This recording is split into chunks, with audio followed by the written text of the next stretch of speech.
अभी पटना में मौजूद हूँ और पटना आर्य समाज रोड में आज ओबीसी महासंघ का बिहार प्रांत का प्रदेश कार्यालय का यहाँ पे उद्घाटन किया गया है। अभी हमारे साथ ओबीसी महासंघ के राष्ट्रीय पदाधिकारी मुकेश जी हमारे साथ मौजूद हैं। सर, क्या कहना चाहेंगे? सर, आज यहाँ पे उद्घाटन हुआ है बिहार में, क्या संदेश देना चाहेंगे बिहार वासियों को? देखिए, पूरे देश में 100 में 60 की आबादी जो है वो ओबीसी समाज की है। लेकिन 1950 से जब से भारत में संविधान लागू हुआ, उस संविधान के अंतर्गत बाबा साहब भीमराव अम्बेडकर जी ने धारा 340 के अंतर्गत ओबीसी समाज को और 341 के अंतर्गत दलित समाज को और 342 के अंतर्गत जो आदिवासी समाज है उसको आरक्षण और बुनियादी सुविधाएं देने की बात कही, जिसके आधार पर लोग जो सामान्य वर्ग है उसके समकक्ष हमारे ओबीसी समाज के बच्चे आ सके। लेकिन दुर्भाग्य ये रहा कि 1950 से जो अधिकार हम लोगों को मिले वो 2022 तक में भी अभी तक हम लोगों को वो पूरे नहीं हो पाए। SC ST समाज को तो उनके अधिकार और उनके जो सुविधाएं हैं उनके बच्चों को वो मिल रही है, लेकिन ओबीसी समाज की जो मांग और जो हमारे संवैधानिक अधिकार है वो अभी तक हम लोगों को नहीं मिल पाए। उन्हीं सारी मांगों को लेकर अब ओबीसी समाज एकजुट, ओबीसी समाज बड़ा समाज है। पूरे भारतवर्ष में 3442 जातियां ओबीसी समाज के अंतर्गत आती है, तो 3742 जातियों को एक प्लेटफॉर्म पर लाना एक बड़ा ही कठिन कार्य जो है वो है। उसको हम लोगों ने साधा है और पूरे देश भर में हम लोग घूम घूम कर इसका प्रचार प्रसार कर रहे हैं और ओबीसी समाज के लोगों को जगा रहे हैं। और लगातार आपने देखा होगा कि जब से भारत के पहले प्रधानमंत्री ओबीसी समाज के आदरणीय नरेंद्र मोदी जी बने, उन्होंने भी ओबीसी समाज के लिए बहुत सारे जो हितकारी कार्य हैं उन्होंने किया और अभी भी बहुत सारे ऐसी डिमांड जो हम लोगों को मेरे संविधान में लिखा हुआ है वो अभी तक मिला नहीं है, वही उनको याद दिला रहे हैं। और बारी बारी से राज्य की सरकार हो चाहे केंद्र की सरकार हो, चाहे भारत के 28 राज्य हैं, जहाँ भी हमारे ओबीसी भाई बंधुओं को उनका हक और अधिकार नहीं मिल रहा है, उनको हक और अधिकार हम लोग दिलाने की लड़ाई लड़ रहे हैं। बिहार सरकार से किस तरह का अधिकार और हक की बात कर रहे हैं सर? जैसे देखिए, हम लोगों का एक तो जो पूरे देश भर के लिए मांग है कि हमारी जातीय जनगणना होनी चाहिए। ये हमारी एक बहुत पुरानी मांग है, क्योंकि जातीय जब जनगणना होगी तो हमारी कितनी आबादी है ये पूरे देश के समक्ष आएगा, तो सरकार के समक्ष आएगा, तो हमारे लोगों का जो अधिकार है वो हमको मिलेगा। उसके अलावा जैसे लगभग 60% 1952 की जनगणना में 52% जो है ओबीसी समाज की, जो आखिरी जनगणना जो भारत में हुई थी 1931 में हुई थी, 1931 की जनगणना में जो है 52% ओबीसी समाज जो है वो जनगणना के आधार पर रिकॉर्ड में है, जो अब बढ़ के 60% से अधिक हो गया।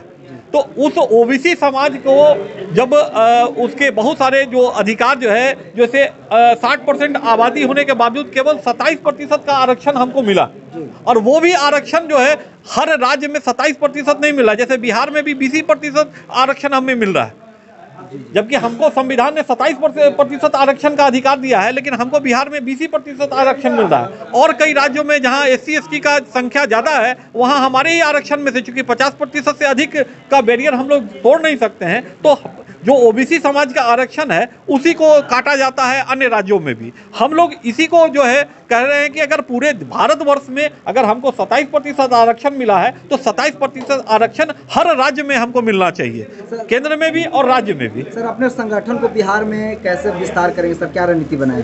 देखिए, रणनीति तो अभी हमारे जो प्रदेश अध्यक्ष बड़े भाई नरेश साहू जी अध्यक्ष बने हैं, और उनकी जो योजना है कि पूरे जो 38 जिले हैं, 38 जिलों में इसका संगठन खड़ा किया जाए, उसका कार्यालय खड़ा किया जाए, और हम अपनी जो मांग है, जो उसका जो है 10 सूत्री या 15 सूत्री मांग जो है, हम लोग उसका एजेंडा बनाकर बिहार के मुख्यमंत्री से मिलेंगे, उप मुख्यमंत्री से मिलेंगे, जितने भी बिहार सरकार के मंत्री हैं उनसे मिलेंगे, जो यहाँ के जो बिहार में जो ओबीसी समाज से जो विधायक, जो जनप्रतिनिधि हैं, जो सांसद हैं, जो केंद्र सरकार में मंत्री हैं, जो राज्यसभा सांसद हैं, विधान परिषद के जो लोग हैं, जो जितने भी जनप्रतिनिधि हैं उन सबसे मिलकर अपनी मांगों को उनके समक्ष रखेंगे और अपनी आवाज को बुलंद कर कर उसको पूरा अधिकार प्राप्त करेंगे। हर जिले में इसका ऑफिस वगैरह? जी बिल्कुल बिल्कुल, पूरे 38 जिलों में ओबीसी, ये तो प्रदेश का कार्यालय है, 38 जिलों में जो है हर जिला मुख्यालय पर अपना जो है राष्ट्रीय ओबीसी महासंघ का कार्यालय खुलेगा।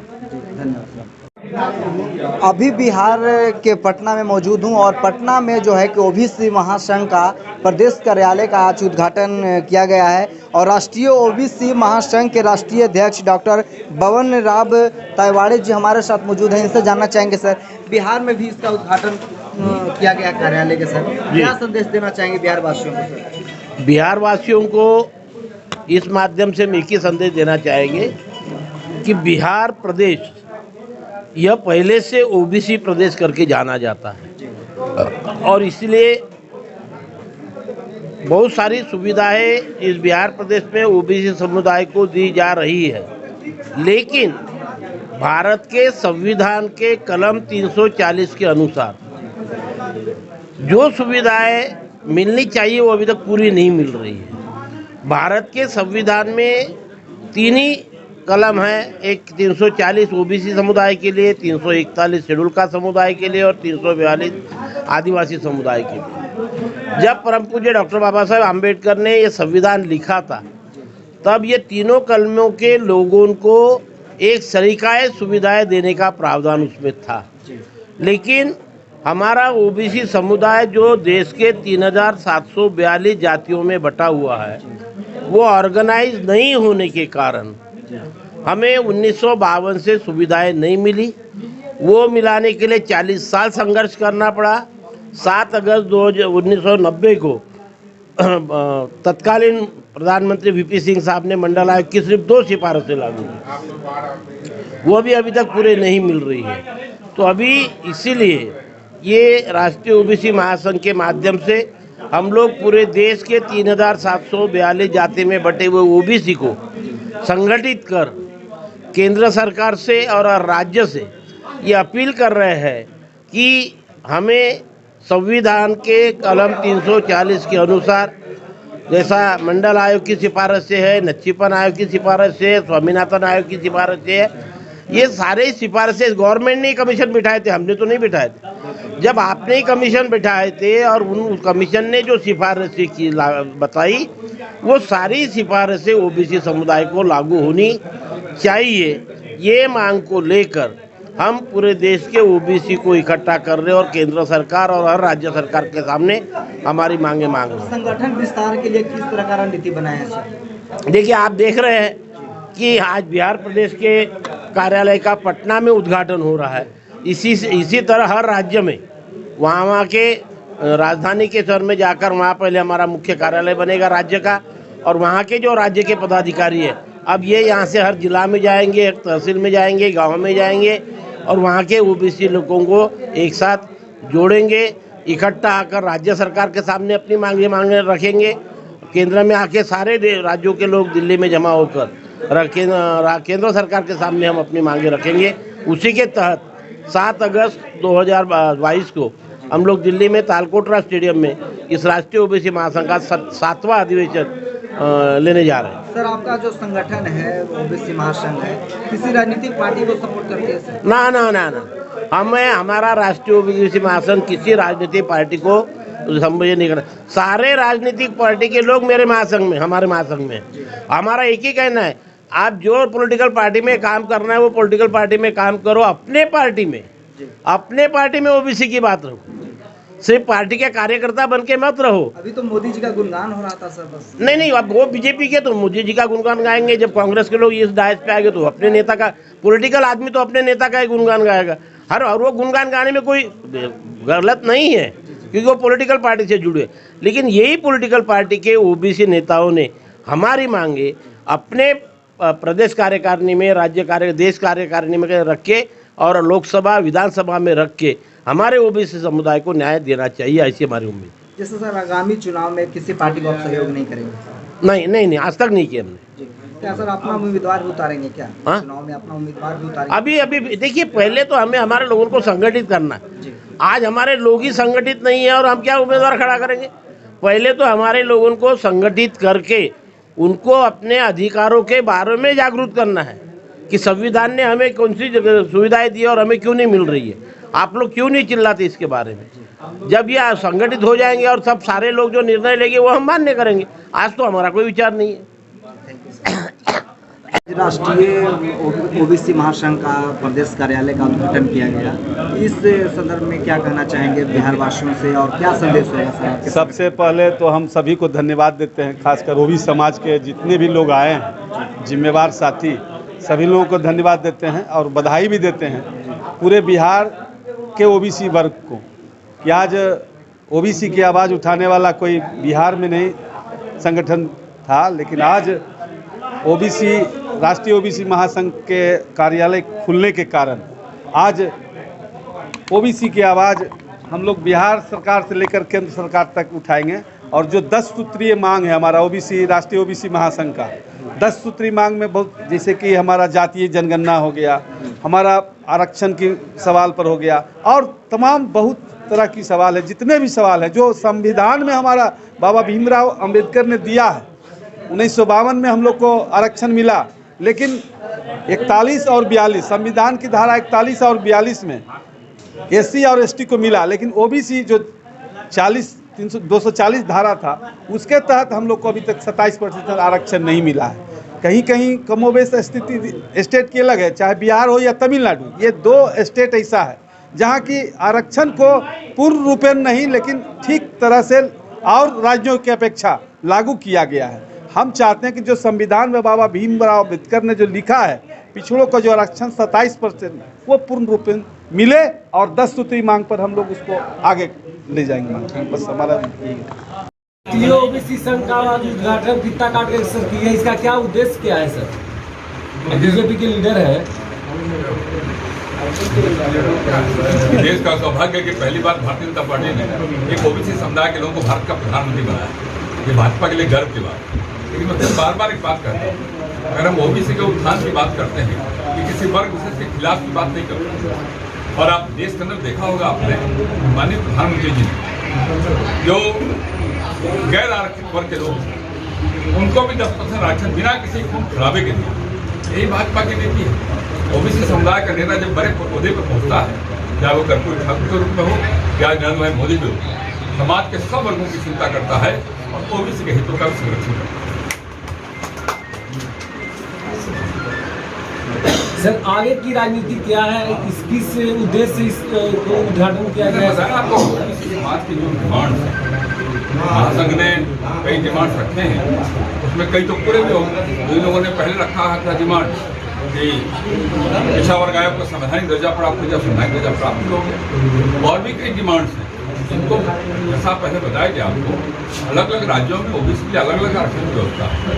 तो अलग अलग राज्यों में अलग अलग स्थितियाँ, तो राज्यों के अक्सर से जो काम होने हैं उसके लिए महासंघ उन राज्यों के अंदर वहाँ की सरकारों से के सामने अपनी बात रखेगा और जो भारत सरकार संबंधित बातें हैं वो उनके सामने। सर दोनों जगह सरकार तो आप ही की है, एनडीए की सरकार है। बिहार की तो नहीं कर रहा हूँ, देश में तो बिहारी राज्य नहीं है भैया।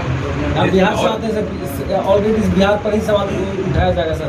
बिहार में भी एनडीए की सरकार है, गठबंधन की सरकार है, तो बिहार में क्यों नहीं? बिहार में क्यों नहीं बनेगी? बिहार में तो बहुत है।